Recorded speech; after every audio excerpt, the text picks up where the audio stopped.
Of weight management solutions Willing Ways Lahore से मैं हूं नदीम नूर। मेरे साथ एज एक्सपर्ट्स मौजूद हैं मिस आमना नवाज़ और मिस हफ्सा।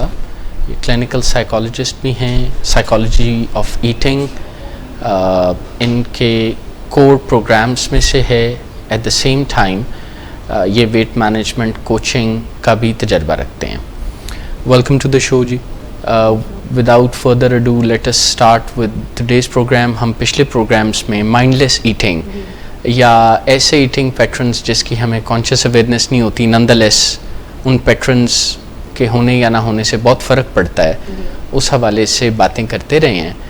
आज हमारे प्रोग्राम का मौजू certain patterns of behaviour, certain environmental settings या certain personal choices of behaviours हैं जिन्हें आमतौर पर हम आसानी से समझने के लिए ईटिंग स्क्रिप्ट्स भी कह लेते हैं। स्क्रिप्ट से मुराद है एक ऐसी चीज़ जो पहले से तयशुदा हो।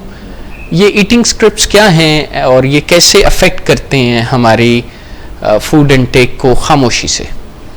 ईटिंग स्क्रिप्ट्स के बारे में बताने से पहले मैं कुछ इमेजेस दिखाना चाहूँगी कि उसके बाद फिर हम आगे डिस्कस करते हैं। जैसे कि पहली इमेज अगर हम देखें, इस इमेज को देखकर क्या अंदाज़ा होता है कि ये किस वक्त का खाना है? ये नाश्ते की सेटिंग लग रही है। नाश्ते की सेटिंग। अच्छा, नेक्स्ट इमेज। इस इमेज को देख के आपको क्या लगता है? ये स्नैक्स हैं। ये स्नैक्स की सेटिंग है, जैसे चाय आफ्टरनून टी में भी। यप, ठीक है। अगली इमेज अगर हम देखें,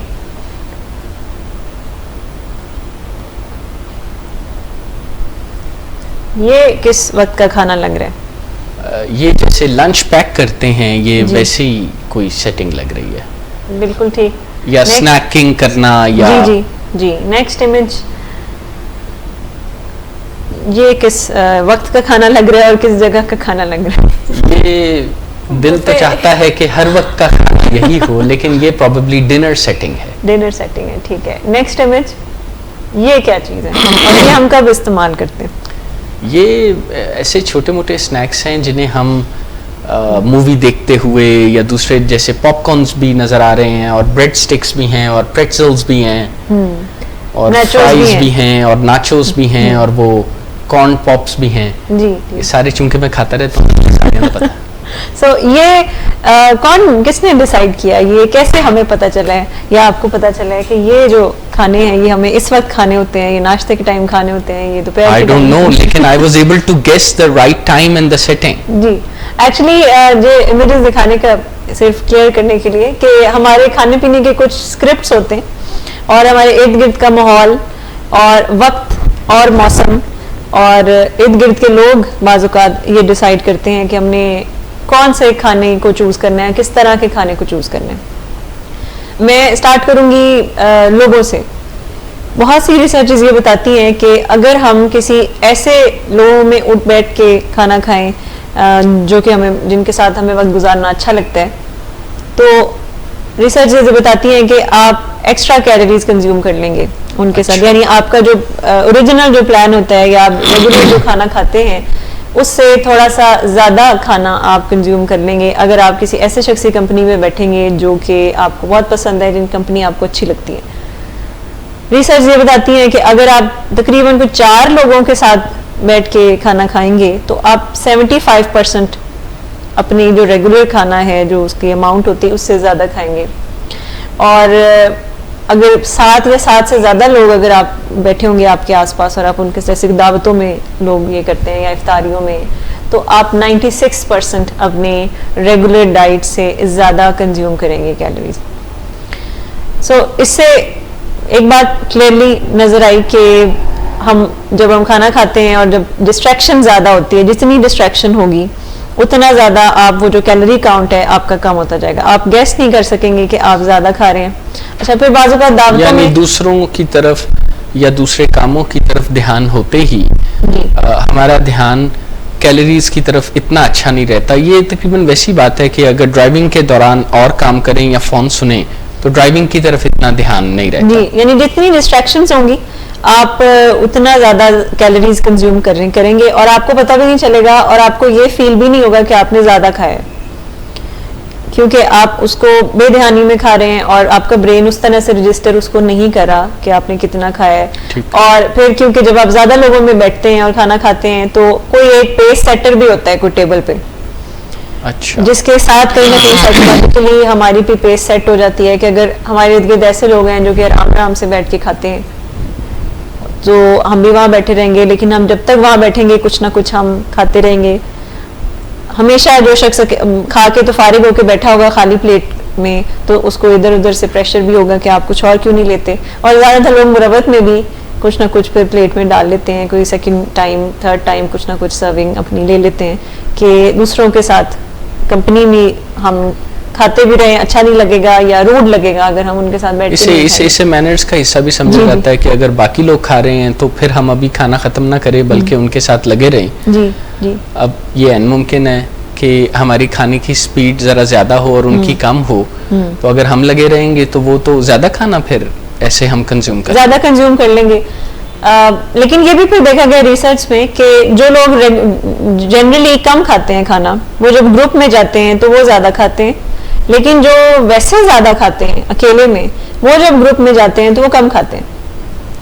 यानी अगर कोई पिज्जा के जनरली 6 स्लाइस लेता है, लेकिन जब वो ग्रुप में बैठेगा तो वो ऑन एवरेज 4 स्लाइस ले लेगा, 6 नहीं लेगा। लेकिन अगर कोई जनरली पिज्जा के 2 स्लाइस लेता है, लेकिन जब वो ग्रुप में जाएगा तो वो बातचीत करते करते ज्यादा लोगों में वो 4 स्लाइस भी खा सकते हैं। अच्छा। सो ये देखना होगा कि हम लाइट ईटर हैं या हैवी ईटर हैं, तो उसके मुताबिक हमें डिजाइन करना पड़ेगा कि हमने अपना मील जो है वो कैसे उसको एडजस्ट करना है इर्द गिर्द के लोगों के हिसाब से। फिर ये भी देखा गया कि आप टेबल पे किस जगह पे बैठते हैं। अगर आप बिल्कुल मिडिल में बैठते हैं जहाँ पे यूजुअली सारा खाना सर्व किया जाता है, जहाँ से फिर इधर उधर सबको सर्विंग बोल्स पकड़ाए जाते हैं, तो चांसेस है कि वहाँ बैठ के लोगों के बीच में बैठ के आप ज़्यादा, क्योंकि वो आपकी बहुत ही एक्सेस में है, बहुत ही करीब है खाना, तो आप ज़्यादा कैलोरीज कंज्यूम कर लेंगे।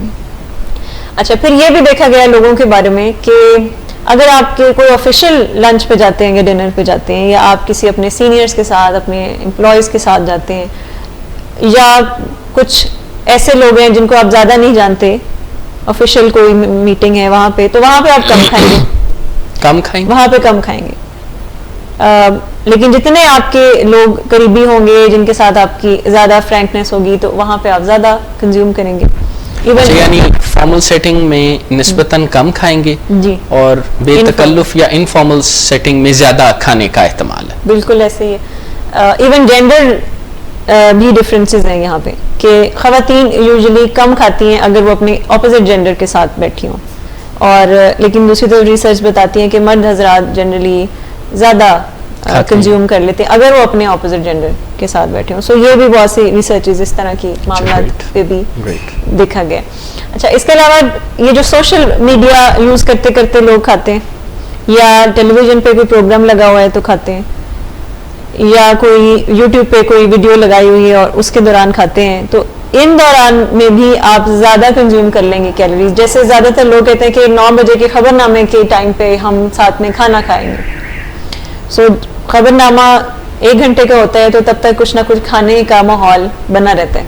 अच्छा। सो जब तक खत्म नहीं होगी खबरें, या जब तक कोई टीवी शो फेवरेट है वो ख़त्म नहीं होगा, तो तब तक खाना भी यूजुअली लोग खाते रहते हैं और तवज्जो खाने पे कम होती है और प्रोग्राम में ज़्यादा होती है। इसी तरह से मदर्स ज़्यादा करती हैं बच्चों के लिए, ये बहुत कॉमन है ये प्रैक्टिस के बच्चा पास बैठा होता है, आईपैड पे कुछ ना कुछ देख रहा होता है और उसको खाना हम खिला रहे होते हैं। सो वहाँ पे यूजुअली वो बच्चा अक्सर, उसको भूख लगी होती है, वो खाना खा भी लेगा, तो उसके बाद उसका दिल करेगा कि अब मैं कोई टॉफ़ी खा लूँ, मुझे आइसक्रीम चाहिए, ये चाहिए, वो चाहिए, तो पेट जो है वो भरे होने का एहसास कम होगा। सो टेलीविज़न देखते हुए, या बाज़-औक़ात कुछ लोग अखबार पढ़ते हुए भी या किताब पढ़ते हुए भी कुछ ना कुछ खाते हैं, और उन्होंने कहीं ज़हन में बनाया होता है कि ये पूरा चैप्टर कंप्लीट कर लें, या ये पूरी अखबार ज़रा मैं पढ़ लूँ, ये पूरा कॉलम पढ़ लूँ, तो जब तक वो पढ़ता रहूँगा तब तक कुछ ना कुछ खाता रहूँ, तो इस दौरान भी आप ज़्यादा कंज्यूम करते हैं। अब ये वो पैटर्न्स हैं जिसके ऊपर हम ज़्यादा तवज्जो नहीं देते।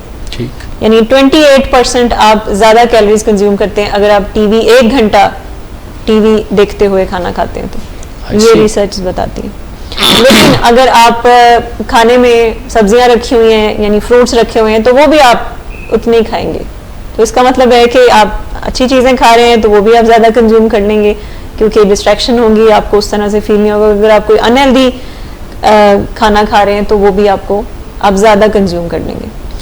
अच्छा, फिर टाइमिंग्स का भी काफ़ी मामला इसके साथ जुड़ा हुआ है कि वक्त के साथ यानी कुछ हमारी एसोसिएशंस बनी होती हैं कि ये टाइम हो गया तो इस टाइम पर ऑटोमेटिकली वो खाने की क्रेविंग स्टार्ट हो जाती हैं। लेकिन हमेशा जब भी हम कहते हैं कि वज़न कम करने की तरफ जाना है तो हम हमेशा इसीलिए कहते हैं कि आपने टाइम के साथ उसको सेट करना है, उसके साथ एसोसिएशन बनी हुई है, और अगर वो वक्त नहीं हुआ तो फिर आपने उस वक्त वो खाना नहीं खाना, क्योंकि ज़्यादातर इमोशनल ईटिंग इसी तरह से होती है कि अभी दिल चाह रहा है तो अभी खाना है, चाहे टाइम हुआ है या नहीं हुआ है। तो हम हमेशा टाइम के साथ उसको अटैच करते हैं क्योंकि ये बहुत ही हेल्पफुल होता है। एक रिसर्च हुई थी ऐसे लोगों पे जिनको एमनीजिया था, यानी जिनको मेमोरी लॉस के प्रॉब्लम्स थे।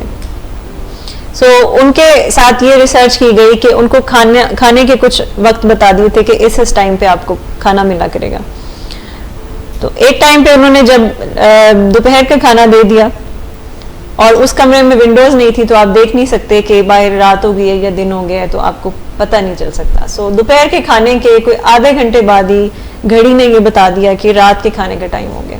और क्योंकि वो मेमोरी लॉस के पेशेंट्स थे, सो वो उस तरह से उनको याद नहीं रहता कि खाना खाया था या नहीं खाया था। ठीक। आधे घंटे के अंदर ही जब उनको ये बताया गया कि आपके रात के खाने का टाइम हो गया और घड़ी पे भी बता दिया गया, तो उन्होंने खाना खाया और उतना ही खाया जैसे कि वो रेगुलरली खाते हैं।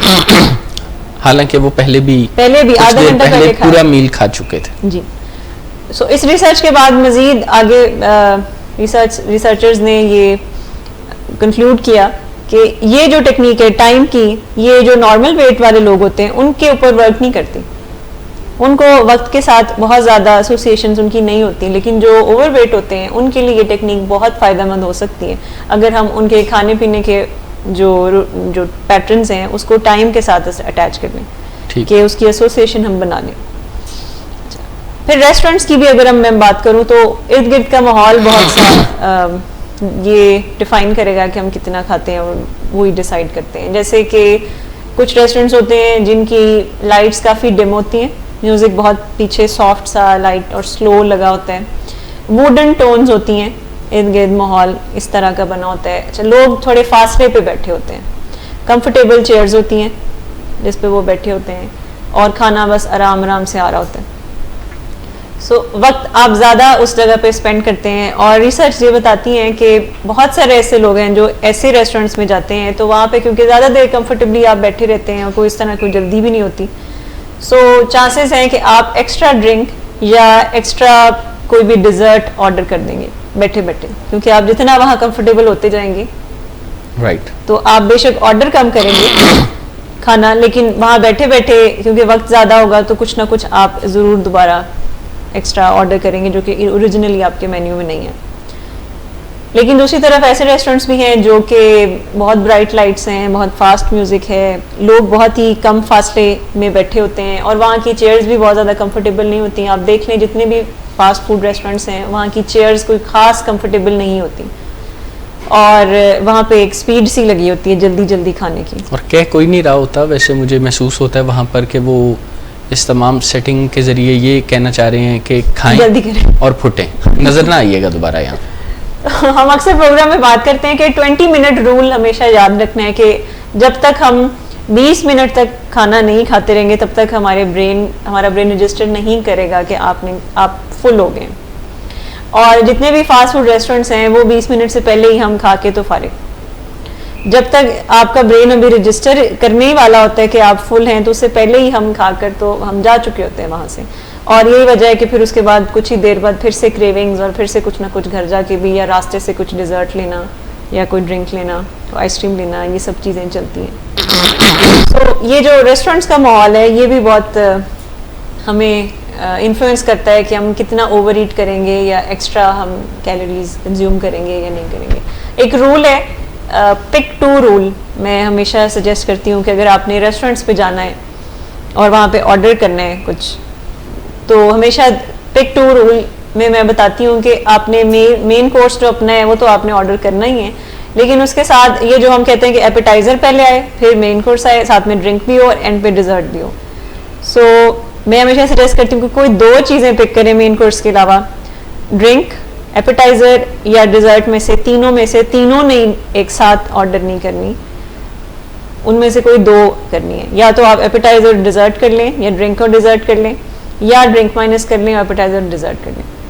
कुछ कैलोरीज तो आप इस तरह से माइंडलेसली कम कंज्यूम करेंगे, लेकिन ये जो हमारे पैटर्न्स होते हैं, स्क्रिप्ट्स होते हैं कि अगर हम डिनर पे जा रहे हैं तो उसके लिए ज़रूरी है कि ये 3-4 लवाजमात लाजमी होने चाहिए। फिर हम बफे पे जाते हैं डिनर पे या लंच पे, हाई टी पे जब जाते हैं तो वो आपको 2 आवर्स का टाइम देते हैं कि आपके पास 2 घंटे, और 2 घंटे का मतलब मिटा ले बेटा, मिटा ले अपनी भूख, तू बचपन से भूखा है। और 2 घंटे में कहीं ना कहीं वो कहते नहीं है, लेकिन ये हमें मैसेज मिल जाता है कि आपके पास 2 घंटे हैं, आप इसमें खा सकते हैं। आप इसमें खा सकते हैं। 2 घंटे का मतलब है कि फिर आपने फारिग नहीं बैठना। आप फारिग बैठेंगे तो आप वक्त ज़ाया करेंगे और पैसे ज़ाया हो रहे हैं आपके। तो कहीं ना कहीं कॉन्स्टेंटली आपको एक रिमाइंडर मिल रहा होता है कि 2 आवर्स हैं, अभी खाना जो है वो हमारा टाइम ख़त्म हो जाएगा। तो आपने देखा होगा कि जहाँ पे इस तरह की ऑफर्स होती हैं बुफे की, तो वहाँ पे ज़्यादातर लोग फारिग नहीं बैठे होते, एक खाना ख़त्म तो दूसरे पे, और जो फारिग बैठे होते हैं भागे फिर रहे होते हैं, एक रेस लगी होती है वहाँ पे कुछ होश नहीं होता। वहाँ पे काम जो कर रहे होते हैं वो भी काफ़ी, वो भी बहुत अलर्ट होते हैं, और जो वहाँ पे खाना खाने जाते हैं वो भी बहुत ज़्यादा एक्टिवली एक के बाद दूसरी सर्विंग बार बार ले रहे होते हैं कि वक्त ज़ाया हो रहा है। सो ये एक ईटिंग स्क्रिप्ट है जो कि हमारी वेट के लिए काफ़ी ख़तरनाक है, ये ईटिंग स्क्रिप्ट के, जिसमें आपको कोई ख़ास टाइम बता दिया जाए और कहा जाए कि जब आपको बस इतना टाइम है और आपने ज़ाया नहीं करना इस टाइम को। सो हमारे ईटिंग स्क्रिप्ट्स इस तरह के जब बने होते हैं तो हमारे जो ओवर ईटिंग की तरफ रुझान है वो ऑटोमेटिकली बढ़ जाता है, और हमें लगता है कि ये कोई फ़र्ज़ है। जैसे लोग देखने के टाइम पे लोगों को लगता है कि कोई फ़र्ज़ हो गया है कि आपने कैरेमल पॉपकॉर्न्स लेने हैं या आपने कोई ना कोई ऐसे स्नैक्स साथ में लाजमी लेने हैं। ये कुछ स्क्रिप्ट्स हमने बनाए हुए हैं साथ साथ। बाज़ औक़ात तो लोग खाना खाने का मतलब भी इसी तरह से समझते हैं कि जैसे यूजुअली हम कहते हैं कि आप दिन में 6 दफ़ा खाना खाएं, लेकिन उसकी बड़ी स्मॉल क्वांटिटी होनी चाहिए, 3 दफ़ा सुबह दोपहर शाम, और बीच में माइनर मील्स लें। तो माइनर मील का मतलब एक सेब भी हो सकता है। माइनर मील का मतलब ज़रूरी नहीं कि हम कोई सैंडविच खाएं, हम कोई नगेट्स फ्राई करके खाएं, हम कोई इस तरह के कोई बर्गर या कोई शौरमा मंगवा के खाएं कि ये हमारा माइनर मील है, या हमको मिल्क शेक बनाएं ढेर सारी चीनी के साथ। माइनर मील तो कुछ भी हो सकता है, लेकिन हमारे जहन में होता है कि खाने का मतलब है कि प्रॉपर जो है वो मेज़ पूरी सजी हुई हो। फिर डिनर को और जब तक बेहाल ना हो जाए उस वक्त तक उठे नहीं जी। फिर डिनर के बारे में भी यही इसी तरह के ख्याल होते हैं कि डिनर, जैसे अगर किसी के घर में आपने डिनर पे जाना है तो डिनर के बारे में भी हमारी इसी तरह की परसेप्शन है कि 3-4 डिशेस तो लाजमी होनी चाहिए डिनर में, और डिज़र्ट में भी 1 या 2 इस तरह की कोई डिशेस लाजमी होनी चाहिए। सो ये ईटिंग स्क्रिप्ट है जो कि काफ़ी अनहेल्दी है। तो अगर किसी ने वज़न कम करना है तो उसको इन ईटिंग स्क्रिप्ट्स का भी ख्याल रखना पड़ेगा। अच्छा, खुशबुओं में भी काफ़ी, इससे भी काफ़ी ट्रिगर होते हैं ये जो खाने की जो खुशबू होती है। एक रिसर्च हुई थी जिसमें ओट मील में उन्होंने सिनेमन और रेजिन्स की खुशबू मिला दी, और एक ग्रुप को उन्होंने वो दी, और एक ग्रुप को उन्होंने वही सेम ओट मील जिसका टेस्ट सेम था, लेकिन उसमें उन्होंने खुशबू मैक एंड चीज़ की डाल दी।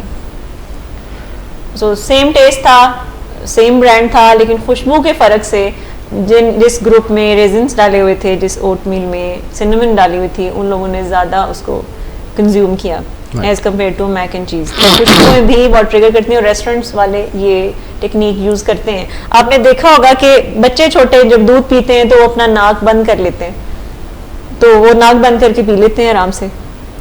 सो अच्छी चीज़ या बुरी चीज़ अगर उसकी खुशबू ना आए तो आप उसके साथ जो है आप ज़्यादा या कम उसको कंज्यूम कर सकते हैं उसी कैलोरीज को।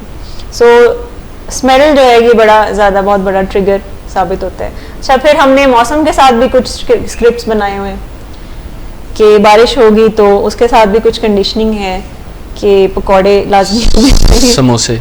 रमज़ान के महीने के भी हमारे कुछ ईटिंग स्क्रिप्ट्स हैं। लाल शरबत को पूरा साल लोग नहीं पूछते ज़्यादा, लेकिन उस महीने में सबसे ज़्यादा उनकी ज़्यादा सेल होती है। मेरे ख्याल से तो इतनी सेल होती है कि शायद वो पूरा 1 साल उसी सेल पे रह सकते हैं। सो ये कुछ ईटिंग स्क्रिप्ट्स हैं हमारे। समोसे पकौड़े इफ्तारी के टाइम पे ज़रूर होने चाहिए वरना टेबल खाली रहेगी। तो ये हमारे जो ईटिंग स्क्रिप्ट्स हैं ये हमें इन्फ्लुएंस करते हैं हमारी डाइट को ज़्यादा, हमारी कैलोरीज को ज़्यादा हम कंज्यूम करने में या कम कंज्यूम करने में। तो जितनी डिस्ट्रैक्शंस होंगी हमारे खाने पीने के मामलात में उतना आप ज़्यादा कैलोरीज कंज्यूम करेंगे। अगर पास टीवी चला हुआ है, कोई म्यूज़िक लगा हुआ है, लोगों के पास आप ज़्यादा इर्द गिर्द बहुत सारे लोग हैं जिनसे आप बातचीत ज़्यादा कर रहे हैं, आप कोई बुक पढ़ रहे हैं, आप इंटरनेट पे ब्राउजिंग कर रहे हैं, कोई काम कर रहे हैं, उस दौरान आप खा रहे हैं, तो चांसेस हैं कि आप ज़्यादा कैलोरीज कंज्यूम करेंगे। हमारे कुछ ईटिंग स्क्रिप्ट्स बने हुए हैं। हमारे सबसे ज़्यादा आप कहें कि जो डाइट डेंजर जोन्स हैं वो हमारे डेस्क्स होते हैं, ऑफिस डेस्क होते हैं जहाँ पे कोई खाने पीने की चीज़ें पड़ी होती हैं। हमारे बैग्स होते हैं कि जिसमें इस तरह की हम चीज़ें रखते हैं जो कि अनहेल्दी हैं और वो हम सारा सारा दिन खाते रहते हैं। टॉफ़ियाँ, चॉकलेट, बिस्किट, इस तरह की चीज़ें लोग रखते हैं, चिप्स रखते हैं अपने बैग्स में, ये डेंजर जोन है। फ्रिज वाला एरिया बड़ा डेंजर जोन है, इसको रिस्क्रिप्ट करना पड़ता है। अगर हमारी गाड़ी में हमने कुछ ऐसी चीज़ें रखी हुई हैं जो कि हमारा वज़न बढ़ा सकती हैं, जैसे लोग कोल्ड ड्रिंक्स रखते हैं, जूसेस रख लेते हैं अपने पास रास्ते में कि हम खाते रहेंगे, सो ये भी ना चाहते हुए हम ज़्यादा खाएंगे। लोग जैसे ट्रैवलिंग में जाते हैं या नॉर्दर्न एरियाज़ में जाते हैं सफ़र करने, तो उनको लगता है कि अब फ़र्ज़ है कि रास्ते में हमने कैंड जो होती हैं ड्रिंक्स होती हैं टिन वाली वो लेनी है, वो पीनी है, चिप्स लेने हैं, बिस्किट लेने हैं, इस तरह की चीज़ें लोग समझते हैं कि ये ज़रूरी है। तो ये भी, इसको भी रीस्क्रिप्ट करना है। एक्चुअली ये जितनी भी मैं डिस्कशन कर रही हूँ उसका मतलब है कि आपको रीस्क्रिप्ट करना पड़ेगा। ये सारा आपको नए सिरे से कुछ कहानी अपनी नए सिरे से लिखनी पड़ेगी कि नाश्ते के टाइम पे, दोपहर के खाने के टाइम, ये जो चाय होती है, चाय का टाइम होता है तो चाय के अलावा इतना कुछ जो साथ हम रखते हैं और वो हम सब थोड़ा थोड़ा एक्स्ट्रा कंज्यूम कर लेते हैं। तो इसको भी रिस्क्रिप्ट करना होगा अगर वजन को कम करना है तो। और इन चीज़ों को, चाय के टाइम को हम खाने का टाइम नहीं समझते, हमें लगता है कि ये तो चाय का टाइम है। और कई दफ़ा चाय के वक्त हम खाने से के करीब या उससे ज़्यादा कैलोरीज कंज्यूम कर देते हैं। यानी बिस्किट का पैक खोलते हैं, वो एक दफ़ा मज़ा हमें डिलीवर होना शुरू होता है हमारे ब्रेन को, तो जब तक फिर वो पैक नहीं ख़त्म हो जाता उस वक्त तक हम छोड़ते ही नहीं। जी बिल्कुल। सो एक तो ये कि जो खाने का एक स्क्रिप्ट है कि खाना खाने का मतलब है कि बेहाल हो जाना और बहुत ज़्यादा क्वांटिटी हो चीज़ों की तो फिर ही आप उसको खाना कहेंगे वरना नहीं कहेंगे।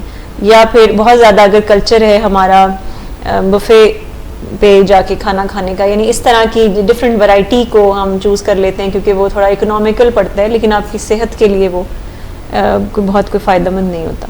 सो इस तरह के ईटिंग स्क्रिप्ट्स के बारे में आज मैं व्यूअर से डिस्कस करना चाहती थी कि कैसे ये माइंडलेसली आप ज़्यादा कैलोरीज कंज्यूम कर रहे हैं और आपको पता भी नहीं चलता। हमें इसको रिस्क्रिप्ट करना होगा नए सिरे से। ये जो एसोसिएशंस हमारी बनी हुई हैं इसको हमें चेंज करना पड़ेगा। कुछ गुफ्तगू में सफसा से भी हो जाए क्योंकि अब हम अपने प्रोग्राम के अख्ताम के करीब आ गए हैं। मिस आमना, इन्होंने गोल सेट किया था 2 kgs a month का, तो कैसा चल रहा है? आप दोनों इस बारे में डिस्कस भी करते हैं।